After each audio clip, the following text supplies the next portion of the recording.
Okay, for this next clip here, what I want to draw your attention to, if I can get my camera set here properly, is I want to draw attention to the boards where the bench is. You'll see one of our players going off over there. I'll put the cursor on him. That's the left winger that's exiting, skating off the ice right now. Okay, so when I roll the film, you're going to see the other left winger come on, and where does he go? He skates towards the puck over here on the other side of the ice, right? You have to stay in your zone because you've got another player over here, okay? So last thing you want to do is get so puck focused that you leave your position as soon as you hit the ice and go towards the puck. You want to hit the ice and you want to stay in your zone, okay? Pass comes back. So I'm just going to back this tape up a little bit here.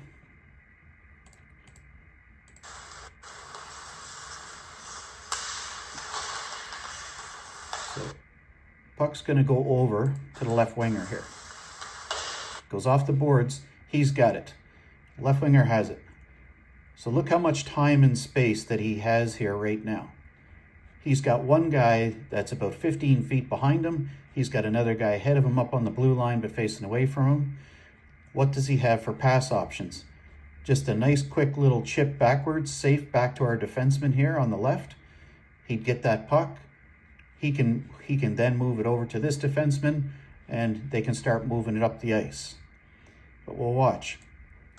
So the player holds on to the puck, turns around, takes a bunch of time to look. Still fine, I understand you don't want to do blind passes, right? Okay, but he's turned around. Now he's got a guy much closer to him in front of him and another guy coming down on him from above. But he still has he's a left-handed shot. Our defenseman's right there. All he has to do is a nice soft pass back. And again, this defenseman can pass it over to this defenseman. And now we've got our right winger who's kind of right in the middle of the ice there.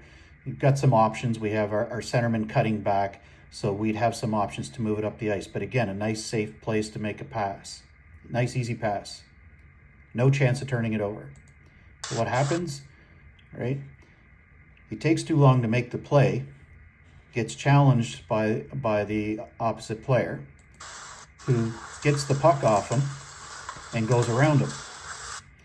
Okay?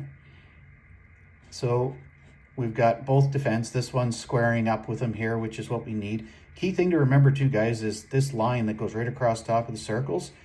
Pretty much we need to shut people down when they get in this far. They get any closer than that and the goalie doesn't have enough time to react and we're basically screening him.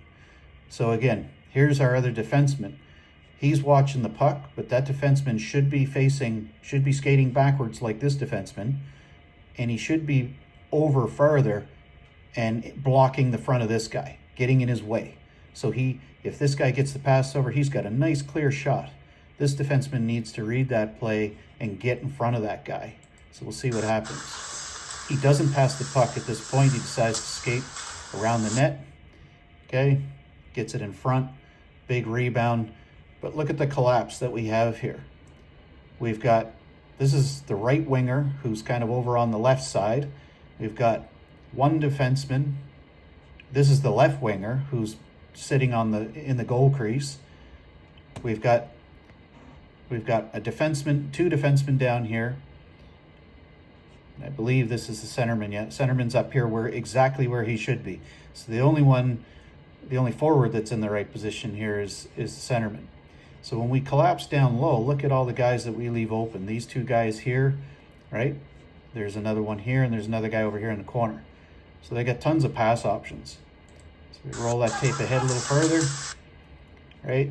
This guy just rolled right into the slot because, again, we're watching the puck and we're not watching the man. This defenseman is standing here in the crease, but he's watching the puck.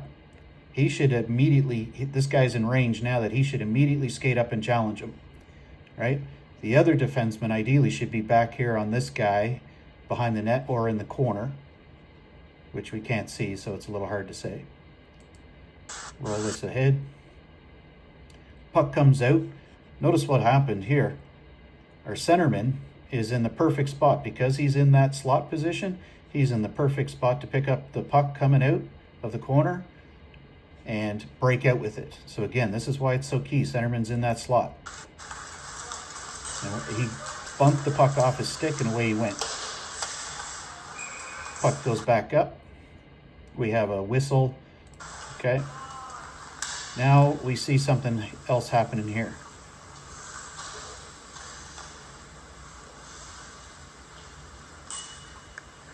So if we look here, we see, sorry guys, I'm trying to think if I'm seeing what I think I see. Not yet. Puck coming back in. Okay, so our winger's up here battling, right, with this guy. That's fine, that's kind of what he's supposed to do. But look where our right winger is, way out of position. He's got to be back here, right? Centerman's got to come in and pick this guy up right here. Defenseman needs to be back here picking up this guy who's behind him. We let guys get behind us all the time. He's behind us, right? And when the play is in front of us, which means we have to stay closer to them so we can obviously check them, take their sticks. Let the play go a little further. So this defenseman, or this forward here, is going to beat our winger on the boards. He's got body position. Now here's the thing. This defenseman here should read that our winger is losing this puck battle on the boards. He should immediately pinch in on this guy and cut him off at the boards. Look it up, because we've got 3 players here for support. He's got to get in there and shut this guy down, not give him room to carry that puck in, because look at this, we got a guy in front of the net. So our defenseman over here should be on this guy right away. And again, we want our centerman to come in and take this guy. Okay? So we watch what happens. Our defenseman basically stops at the dot in the circle and waits. This is what allows this guy to bring this puck in instead of going over there and taking the puck off him. See? Standing there. This is the zone for the defenseman, right? And he's perfectly able to go in and pinch this guy off and challenge him. And again, our centerman's coming in now. We got all the puck support we need to get that puck off this guy and get it out. Right? But we're not supporting him. That guy manages to spin around and put that puck in front of the net. Luckily, at this point, it was one of the few times they didn't actually have somebody in front of the net wide open. Okay? Now at this time too, our right winger's up here engaged with one of their forwards, so that's good. He's covered. We're close in a couple guys, but we do have one of their guys standing down behind our net. Okay? Puck comes over.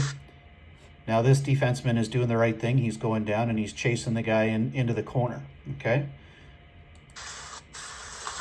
Gets the puck, brings it up around.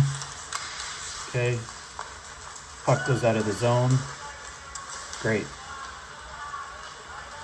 This ended up resulting in a penalty for the other team.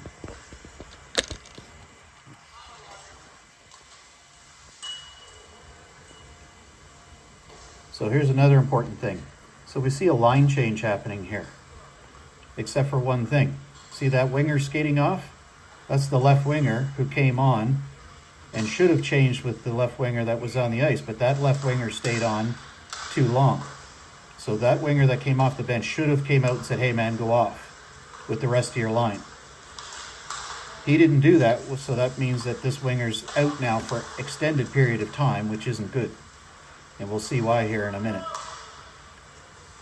So the play is going to come back down in our zone. Puck gets cleared around the boards. Okay, we don't get it out, goes over. Let's see. Again, they put the puck back in our zone. A little bit of tennis here, trying to get the puck out. Puck goes around the boards. So that winger that's been out there on an extended shift now, he's got the puck on the boards. This defenseman is skating up here. I don't normally recommend this, but he's skating up here because we've got a lot of open ice right here.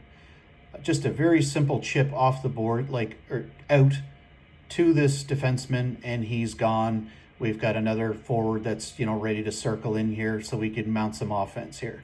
So let's see what happens. So again, he's holding on to the puck for a really long time on the boards. We don't know why, because he's not being challenged over there. And then look what happens. He passes the puck out and it goes behind our defenseman.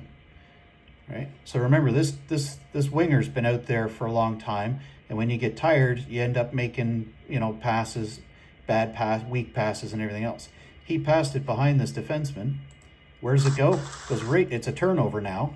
Goes right to their other forward. Our defense should have immediately cut back into the zone, but he kind of coasted out. Now that same winger who should be tired is being challenged by the guy that he turned the puck over to. That guy walks right around him, cuts in, and he scores. So as you can see, right, after this shift, this player will exit the ice and change at that point. But you can see the results of not changing fast enough. We had 3 sets of wingers, so we should have been changing fast, and we should have been going hard. But staying out there that long is what resulted in a few errors that ultimately cost us a goal there.